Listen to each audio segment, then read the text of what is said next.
It may seem incredible, but it is true. The world in which we live is a world of imagination. In fact, life itself is an activity of imagining. All that we behold, though it appears without, it is within, in our imagination, of which this world of mortality is but a shadow. Nothing appears or continues in being by a power of its own. Events happen because comparatively stable imaginal activities created them, and they continue in being only as long as they receive such support. Therefore, the secret of imagining is the greatest of all problems, to the solution of which everyone should aspire. For supreme power, supreme wisdom, and supreme joy lie in the solution of this great mystery. When man solves the mystery of imagining, he will have discovered the secret of causation, and that is, imagining creates reality. Divine imagining and human imagining are not two powers at all, but one. The valid distinction which exists between them lies not in the substance with which they operate, but in the degree of intensity of the operant power itself. Acting at high tension, an imaginal act is an immediate objective fact. Keyed low, an imaginal act is realized in a time process. Human history, with its forms of governments, its revolutions, its wars, and in fact the rise and fall of nations, could be written in terms of the imaginal activities of men and women. All imaginative men and women are forever casting forth enchantments, and all passive men and women who have no powerful imaginative lives are continually passing under the spell of their power. If imagination is the only thing that acts or is in existing beings or men, as Blake believed, then we should never be certain that it was not some woman treading in the winepress who began that subtle change in men's minds, or that the passion because of which the earth has been drenched in blood did not begin in the imagination of some shepherd boy lighting up his eye for a moment before it ran upon its way. The future is the imaginal activity of man in its creative march. Imagining is the creative power not only of the poet, the artist, the actor, and orator, but of the scientist, the inventor, the merchant, and the artisan. Its abuse in unrestrained, unlovely image-making is obvious, but its abuse in undue repression breeds a sterility which robs a man of actual wealth of experience. Imagining novel solutions to ever more complex problems is far more noble than to restrain or kill out desire. Life is the continuing solution of a continuously synthetic problem. Imagining creates events.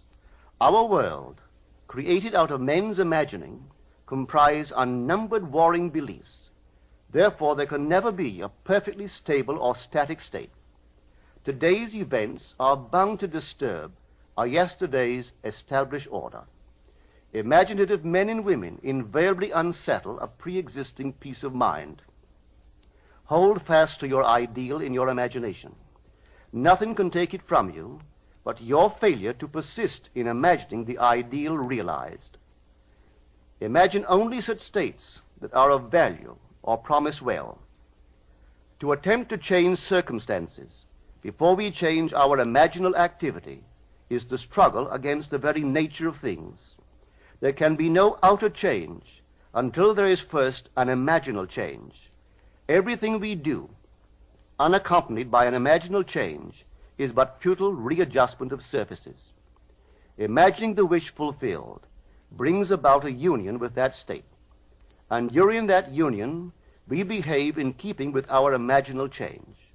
This shows us that an imaginal change will result in a change of behavior.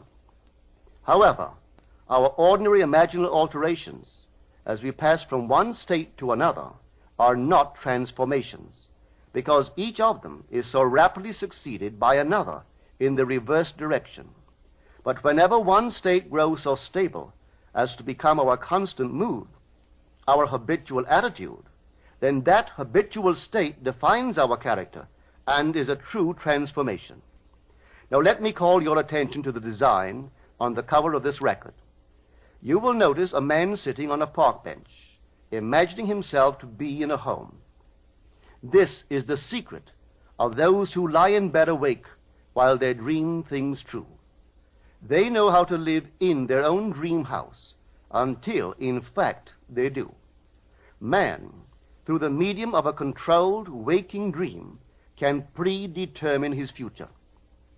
That imaginal activity of living in the feeling of the wish fulfilled leads man across a bridge of incident to the fulfillment of the dream. If we live in the dream, thinking from it and not of it, then the creative power of imagining will answer our adventurous fancy, and the wish fulfilled will break in upon us and take us unawares.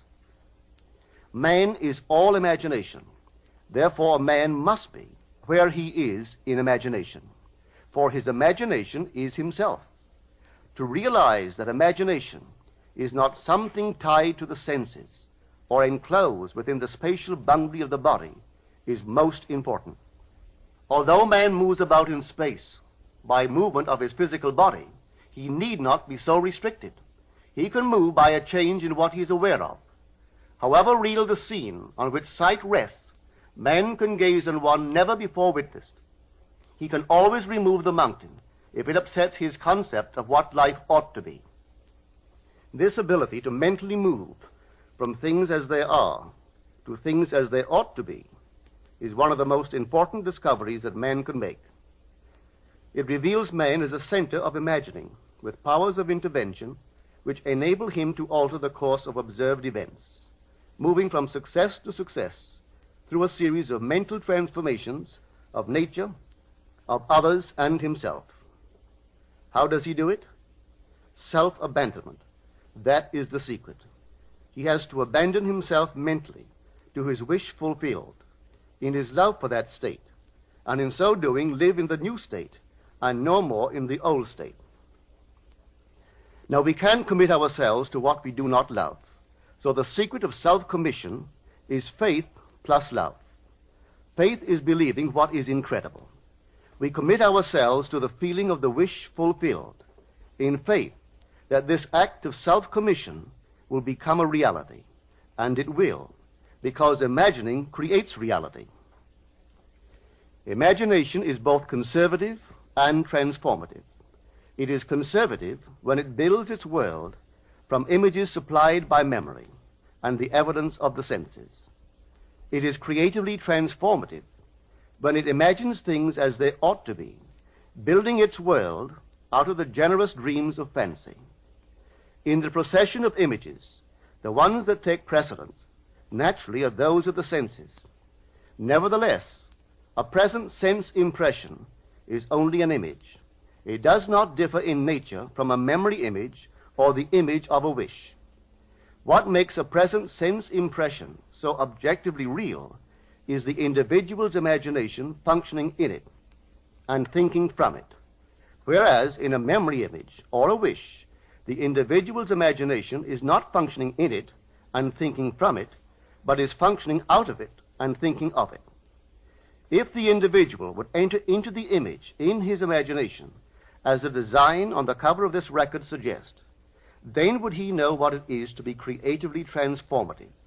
Then would he realize his wish, and then he would be happy. Every image can be embodied, but unless man himself enters the image and thinks from it, it is incapable of birth.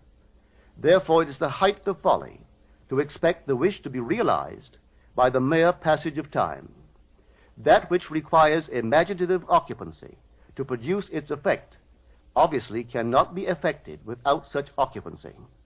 We cannot be in one image and not suffer the consequences of not being in another. Imagination is spiritual sensation. Enter the image of the wish fulfilled, then give it sensory vividness and tones of reality by mentally acting as you would act were it a physical fact. Now, this is what I mean by spiritual sensation. Imagine that you are holding a rose in your hand. Smell it. Do you detect the odor of roses? Well, if the rose is not here, why is its fragrance in the air? Through spiritual sensation, that is, through imaginal sight, sound, scent, taste, and touch, man can give to the image sensory vividness. If he does, all things will conspire to aid his harvesting. And on reflection, he will see how subtle were the threads that led to his goal. He could never have devised the means which his imaginal activity used to fulfill itself.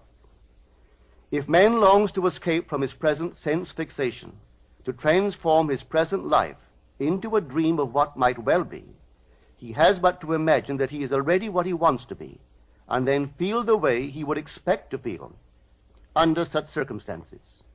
Let him, like the make-believe of a child who is remaking the world after its own heart, create his world out of pure dreams of fancy. Let him mentally enter into his dream. Let him mentally do what he would actually do were it physically true. He will discover that dreams are realized not by the rich, but by the imaginative. Nothing stands between man and the fulfillment of his dreams but facts, and facts are the creations of imagining. If man changes his imagining, he will change the facts. Man and his past are one continuous structure. This structure contains all of the facts which have been conserved and still operate below the threshold of his surface mind. For him, it is merely history.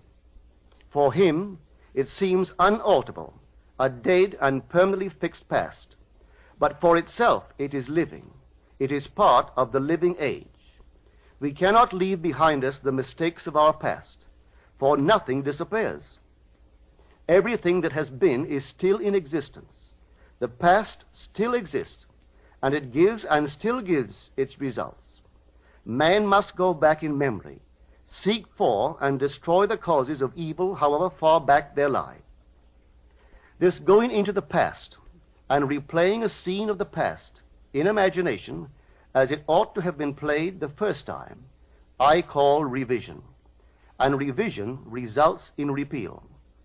Changing our lives means changing the past. The causes of the present evil are the unrevised scenes of the past. The past and the present form the whole structure of man. It is carrying all of its contents with it. Any alteration of content will result in an alteration in the present and future. Live nobly, so that mind can store a past well worthy of recall.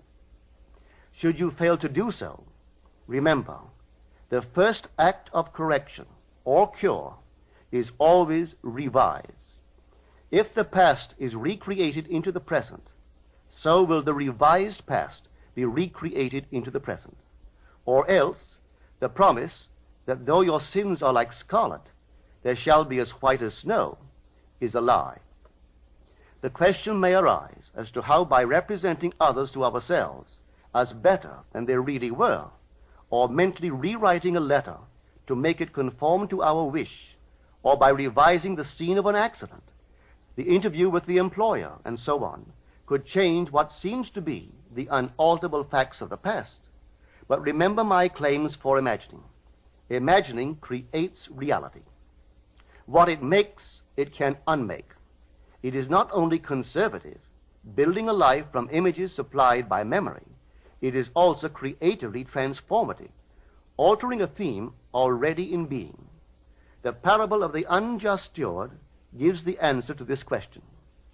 We can alter our world by means of a certain illegal practice, by means of a falsification of the facts, that is, by means of a certain intentional alteration of that which we have experienced.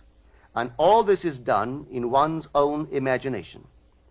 This is a form of falsehood which not only is not condemned, but is actually approved in the gospel teaching. By means of such a falsehood, a man destroys the causes of evil and acquires friends, and on the strength of this revision proves, judging by the high praise the unjust steward received from his master, that he is deserving of confidence. Because imagining creates reality, we can carry revision to the extreme and revise a scene that would be otherwise unforgivable. We learn to distinguish between man, who is all imagination, from those states into which he may enter. An unjust steward, looking at another's distress, will represent the other to himself as he ought to be seen.